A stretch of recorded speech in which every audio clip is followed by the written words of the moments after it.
Hello and welcome back.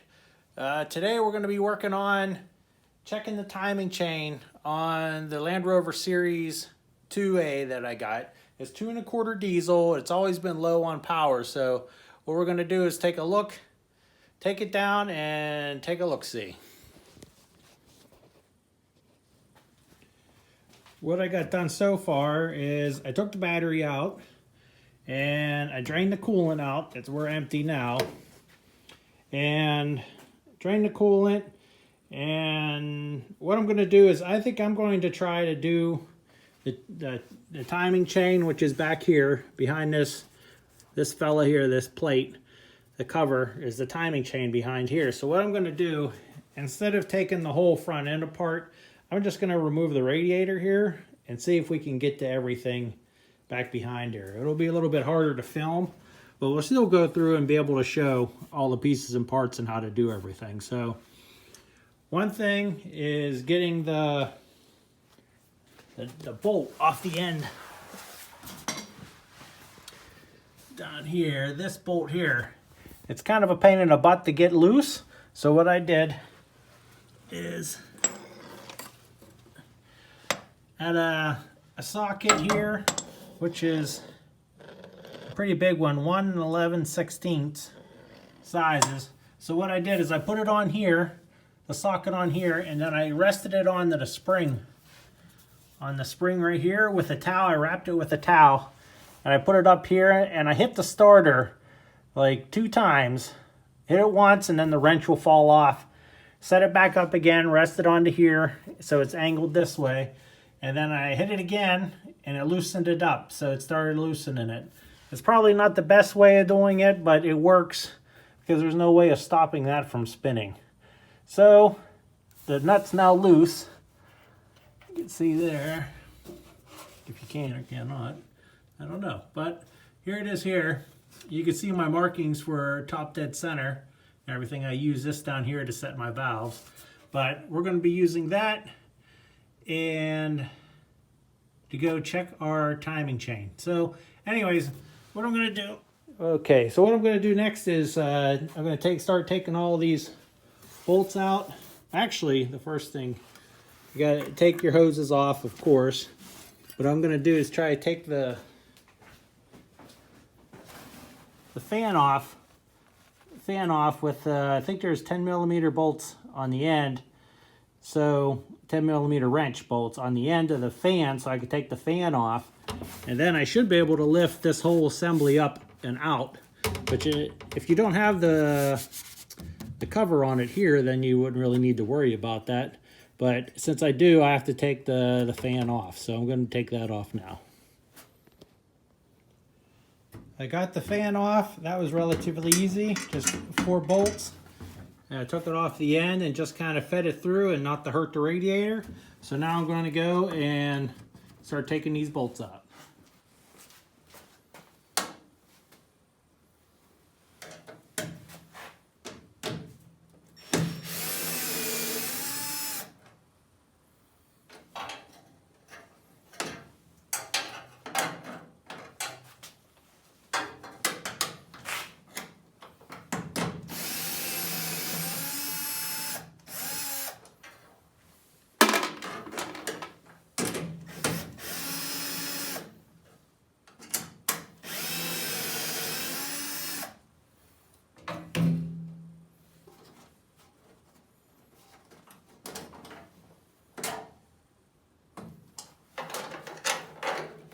Alright, so I cracked all the bolts loose.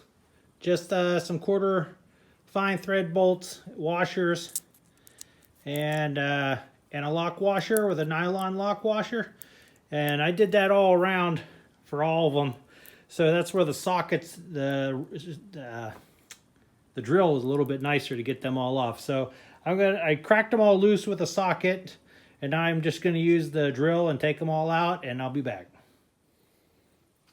Okay, so I got the last bolts out. I'm going to pull out the radiator.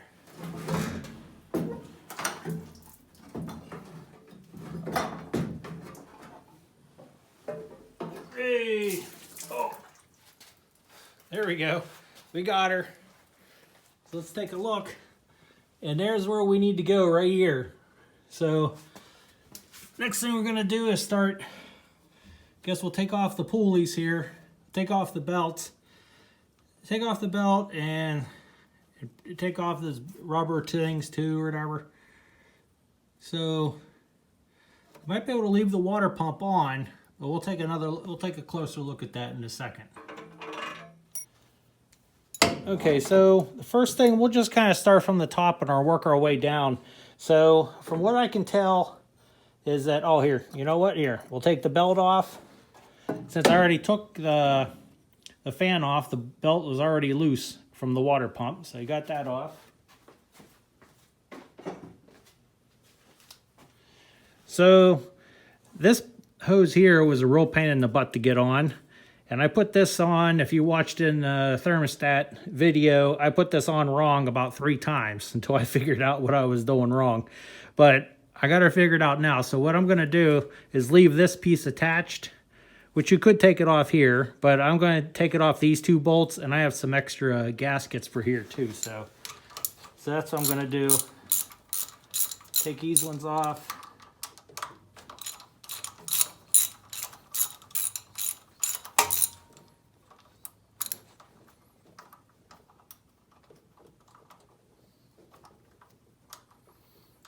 Yeah, I was taking this on and off so many times. And I was putting the gasket on backwards, upside down. I couldn't get it straight. It looks like I need to get some more lighting here. Maybe I'll grab another shop light and put it over here so you guys can see better. All right, and I'll put these on the workbench so I don't, and mark them which one they are.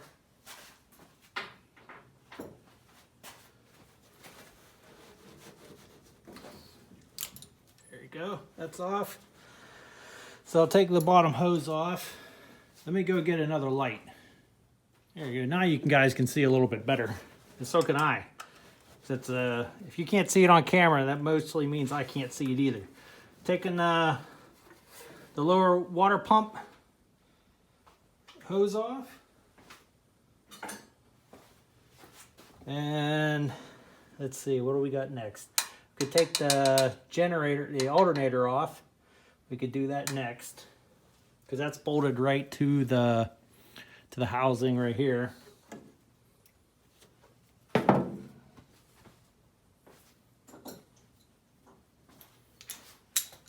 It's funny because now I got to remember that everything's English on here. Everything's pretty much a half inch bolt on the end.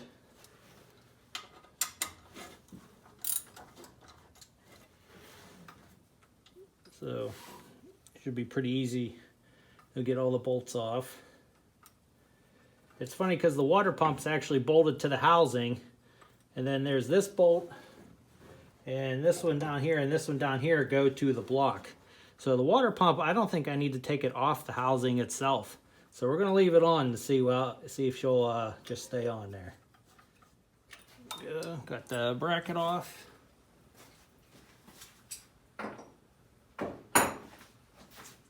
Also, parts like that, I try to keep them together with the bolts so I remember where to put them next time. So I'm going to take the wiring off of the alternator and remove that, and I'll be right back. Okay, well, instead of here boring you with taking out every single bolt, I'm going to take out all the bolts, and then I'll show you on the workbench which bolts you need to take out so it's easier to see whenever you're looking at the front of your engine. So I'll be back in a little bit. So we're back. I got the timing cover removed, took out all the bolts, and I put the pulley back on, and I actually have it rotated and set up to check out the exhaust peak. But before we do that, I just wanted to show you, see all the bolt holes going around here, and then up by where the coolant hole is over here, I wanted to show you the cover plate itself. So here's the cover plate.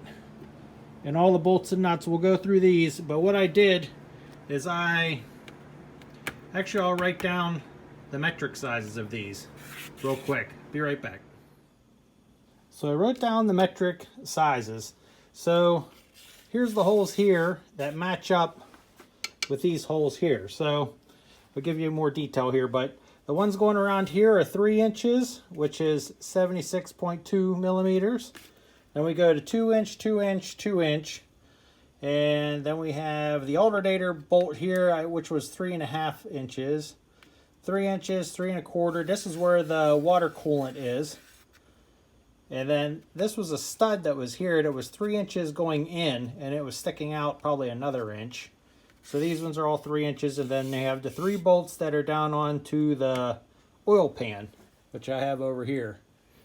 But make sure you take those 3 out on the bottom of the pan. So over here on the lid, here we go. You saw the sizes over there. So these ones are 2 inches here, 3 inches going around here.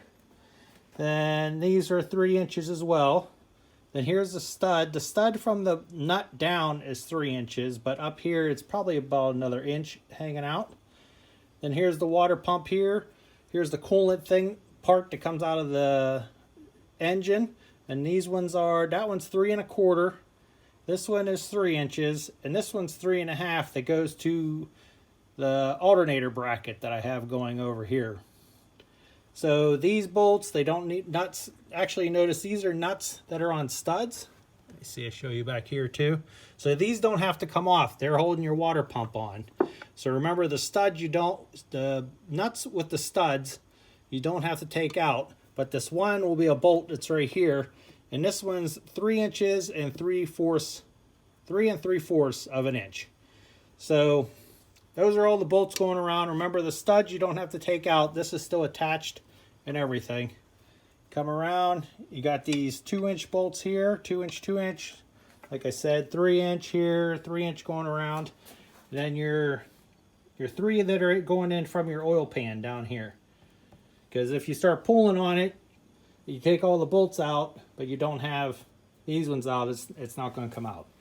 So I'm going to take these bolts and put them into my little diagram here so I can clean this up and everything without all the bolts falling out. Okay, so you got I'm going to take out the bolts in each one and just stick them into the board. Just like that. So then I know where they go. There's no question about it. And it's all good. See that? This is just a piece of cardboard. See, I even mark on the board like that was a stud right there. You can see that. These are just little things that I do to make it easier for me next time I go to put it together, which will probably be in a couple weeks by the time we check the timing chain and everything. We'll see, I'll probably end up having to get a new one of those or something. Well, I'm hoping I have to get a new one. And then they would answer some of the low power questions.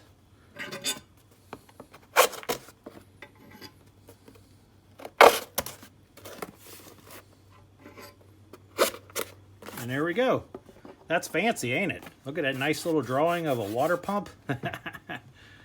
Okay, so that's done. So we have that. So now I can take this and go put it on some parts cleaner, get all the gook off the bottom of it here and everything. I probably won't wash the oil pump up here, but just down here to try to clean it up a little bit. Okay, so now the next thing, let's go over and check the exhaust port. So now I'm going to rotate the engine, okay? So right now we're at the peak, the exhaust peak on the flywheel. We're at that peak, and this should be on the peak as well. So whenever I turn the nut on the end, this gauge should actually start going upwards. So it should go this way, right? Should push it up because it's at the peak, so it's pushed down the whole way. The valve is down as far as it'll go. So whenever I start turning the engine slowly with a wrench, it should start going this way. If it starts going this way, that means the cam is behind, the timing chain is stretched and it's making it go this way and then come down. But it should be pointing coming right over here to 10. It shouldn't go over to the 9 over here. So if I'm thinking right, that should be how it works. So let's adjust the camera a little bit. So let's give it a try and see what happens. I'm going to turn it.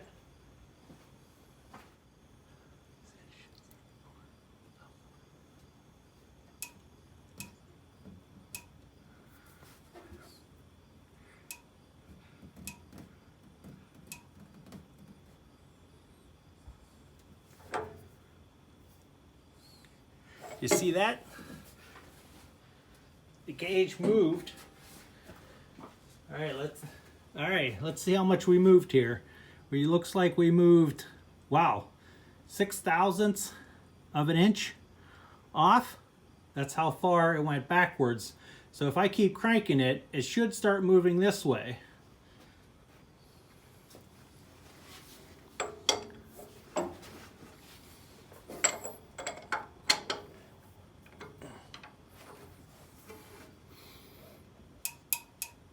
Yep, see that? Just started moving backwards.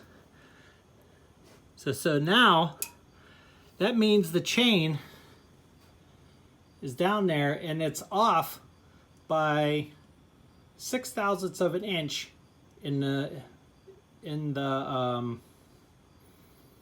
oh, what am I saying? So the timing is off by 0.06 of an inch. I can't talk. 0.06 of an inch. So now we're pretty much back at 0. So I'm going to go see where the EP is and how far away that is. And if I can even, I probably can't even see it. I should have marked it on the flywheel or whatever down there just to see how far of a distance it's off, how many degrees. Okay, so we know the timing chain is now off. Now I got to think about this. I'll be back. Allow me to interrupt my video here. Let me summarize what I'm going to be babbling about in the video for the next few minutes. Is basically I adjusted the chain and I put the flywheel on EP. I put the number 1 exhaust port on X-Peak on the cam shaft. So I took the gear off and adjusted it until I got some advanced timing. So what I do is I actually have it set at 5 degrees advanced before the exhaust port actually opens at full peak, which I don't know if that means exhaust, if it's the same as a petrol engine or not, as in you're just advancing the timing 5 degrees, which it seems like to me, but I don't know. We'll see what you guys think down in the comments. But so let me continue babbling on, but basically I just adjusted the chain and put it back on so I'm advanced 5 degrees.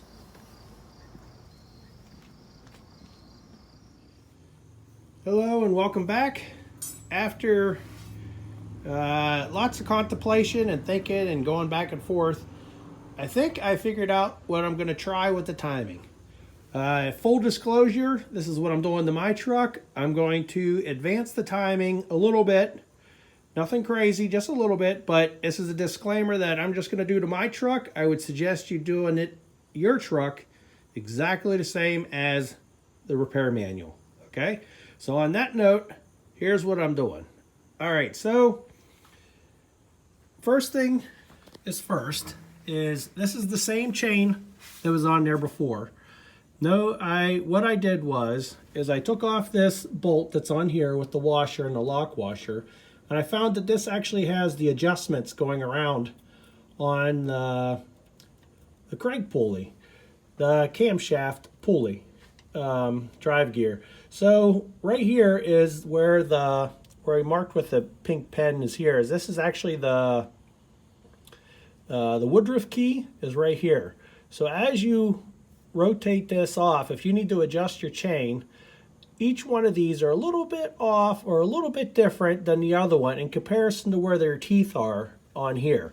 So if you move it to the next one, if you take this off, rotate it and move it this way, it'll move the chain a little bit. Take it off, rotate a little bit more to this one, maybe it'll move it a little bit more this way and that way. So what I did was I took a zip tie and I zip tied, well, let me go back. So what I did is I took this off, I took this whole assembly off, which was 3 bolts here and here. So I took this off, which is your tensioner for your chain to keep it tight. I took this off, and then I took this off as well, and all the chain. So what I did is I put the chain back on the bottom, and then I put a zip tie around here to try to keep the chain from not falling off. Before you start adjusting all of this, make sure your crank, your flywheel is on EP that should be on EP, exhaust peak on your flywheel. This should be at, according to your gauge up there, it should be sitting on your exhaust peak of your number 1 exhaust. What I did is I rotated this around tooth to tooth until I got pretty close, and I had to move the cam just a little bit to get this chain tight as I can. So I put that on, rotated around, and I kind of got the degree that I wanted to do. So if you saw my other video, I posted a quick video just asking a question about advancing timing. Had some good replies to it, and I thank you very much. You guys are awesome as usual. So, well, I have a very highly accurate piece of paper here with the degrees going around. You can see here, that's at 10 degree increments with 5 degree in between. So it's accurate with the degrees going around, but the thing is that it's just a piece of paper, so it's not really too accurate in the way that you're going to put your pointer on. So what I did is I took a wire, put it around the bolt, and had it over here as a pointer. So I know I'm babbling on and I'm talking a lot here about this, but this is, I just want to give you an overview of what I did. So this is where I'm at right now. So I got that there, I got the chain nice and snug and tight. I put this back on, I put the idler back on, the tensioner, so it keeps it nice and tight where it was. So what I did is I cranked it around and I marked it on here. This black mark right here is the EP mark. So when this EP, when this line here, it's too much light, it's not reflecting very good. So when that EP mark will line up with this pointer that I have right here. So when I crank the engine around and I get close to the EP up there, then I see we should be pretty close to where the EP is on here. So the point of my whole story here, what I'm talking about, I know I'm babbling a lot, but if you have any questions, put them in the comments and I'll try to answer them as best I can. So what I'm doing is I'm reusing the old chain. I adjusted the cam, the sprocket with those things, with the grooves inside here. So if you have the grooves, you could probably adjust yours if you want to, but again, that's a precaution. That's up to you. Everyone else usually just replaces everything brand new and don't even mess with any of this. So what I'm doing is I'm going to try to help out my engine get a little bit more power out of it. So here we are. Let me set up the camera and I'll show you what I'm going to do here. Okay, so we're going to try to find the center of our flat spot on our cam and our lifter and everything right here. So kind of like in your repair manual, it says here like you turn it back and forth and all this jazz to find your center, to find the C. You got your B and your D, and you kind of find your peak and your bottom or whatever of your, like when your cam has a roller, it goes up like this and kind of hits the side of the roller right here, and it goes up on top and it goes to this side. So then we're going to rock it back like this to find the center. So that's basically what this in your repair manual is showing you with a dial indicator. So this is what we're going to do. So, okay, let me set you up here. Right now, we're sitting a little bit above, before the EP or whatever, down onto the flywheel, okay? So I'm going to crank the engine over until this stops. When the dial indicator stops, we're going to stop turning it right then at that moment. Here we go. Give me a second.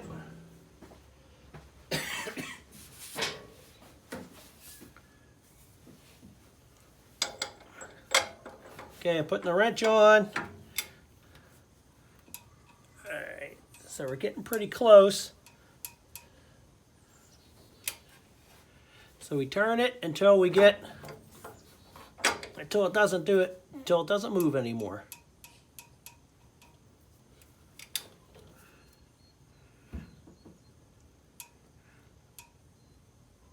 Right there. You see that? It stopped moving while I was still moving the wrench. Okay, so we're there.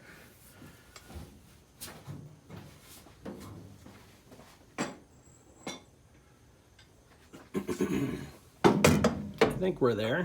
Were we there?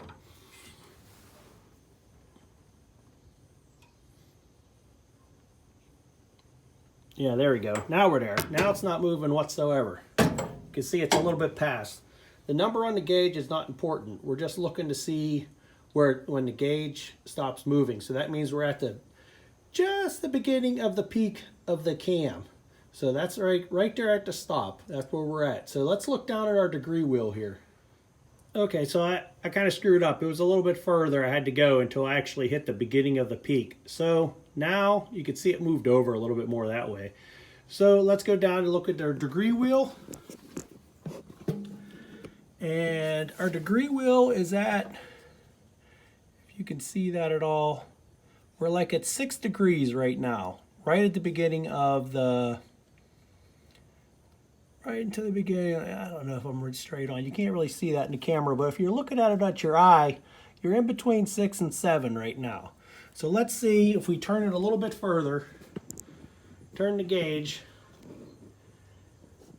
until it starts moving the opposite direction, okay? So we're like about 6 degrees right now. So let's turn it some more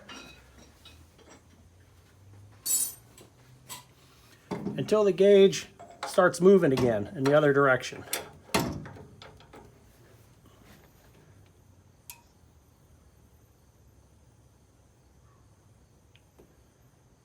There you go. And it started moving a little bit. Did you see it move a little bit? Now we started dropping down. Now let's look at the degree wheel.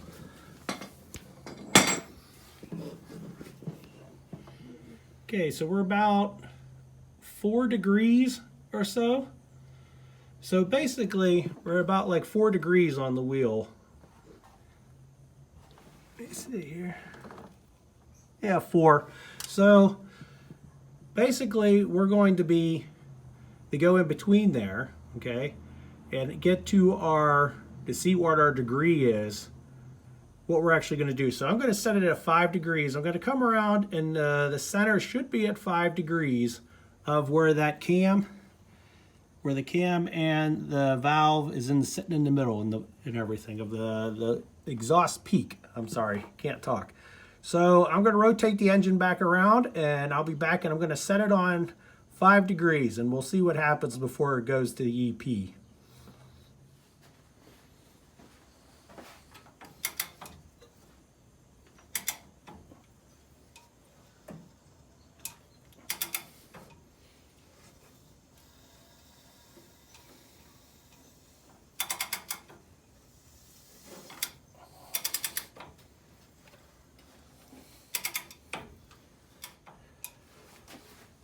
I'm going to get down and I'm going to set it to 5 degrees.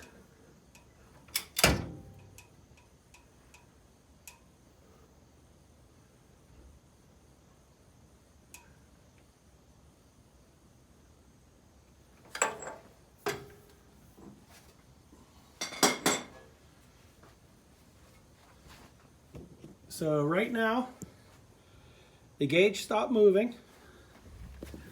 Our degrees are at 5 degrees. So what I'm doing is I set the chain to 5 degrees before top dead center. So this is kind of like a petrol engine where you advance the timing a little bit. So I'm going to give it a try at 5 degrees, give or take, you know what I mean? It's not an exact science here. So at least in my garage, at least. So I'm at 5 degrees before EP or whatever. So I just advanced it 5 degrees. So I'm going to give that a try to see if it helps out getting the engine a little bit more power and going from there. So that's where I'm at right now with it. I'm going to go 5 degrees and and leave the chain just how it is. Put the nut back on the end and button this all back together. And I'm going to run it at 5 degrees. And again, before you say anything, I already know I'm advancing it and I should get everything new.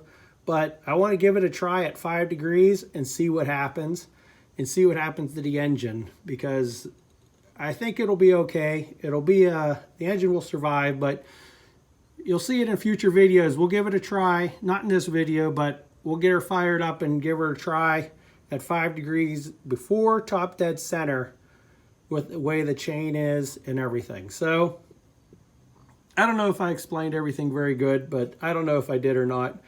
But comments are always welcome down in the comments. So I'm going to work on getting this all put back together, put some fresh gaskets on. I started cleaning off the gasket surfaces, and I got the cover all cleaned up too. So that's what I'm going to work on next. Alright, so I put a new gasket on there, put some sealant on there, a little bit of tacky sealant. Not a whole lot, just a little bit.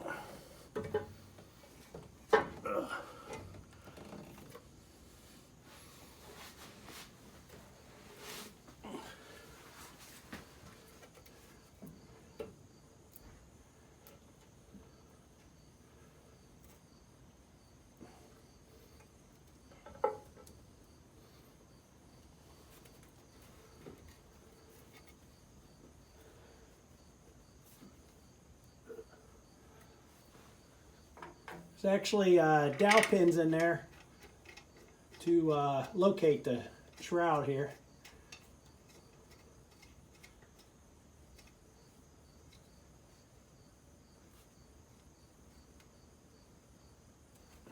There you go. Got one bolt in. So that's a pretty heavy sucker right there. It's all cast iron and everything.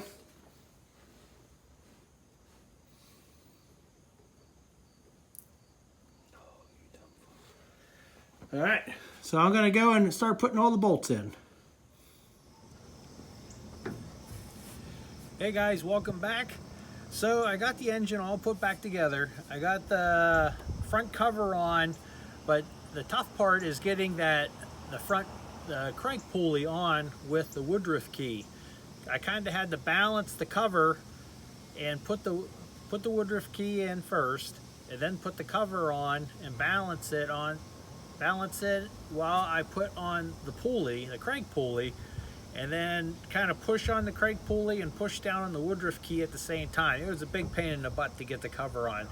Let me know if you guys know down in the comments of what's your trick to getting that front cover on, because I'd love to hear what it is. So we got it back together. We're going to do a start up here. I already started it up, but we'll give her a start up and we'll see if there's any smoke out the back.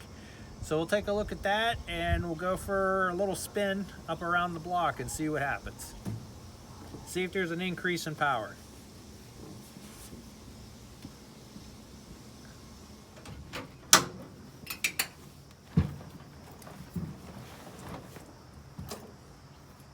Key go in, turn it on, let the glow plugs warm up. Take it out of gear. Glow plugs are warmed up. Now I'm going to give it some gas, some pedal. A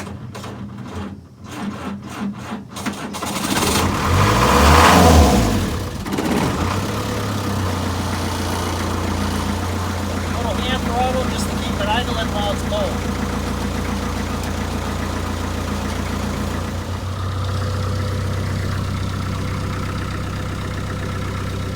As you can see, now we're just started it up and there's no smoke. Remember before it was doing like a poof of smoke coming out every once in a while because the timing was off. So now that the timing is on, it's just advanced a little bit, but there's no longer that poof anymore that was doing it before.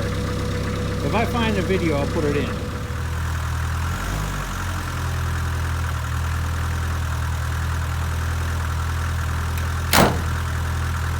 Alrighty guys, welcome back.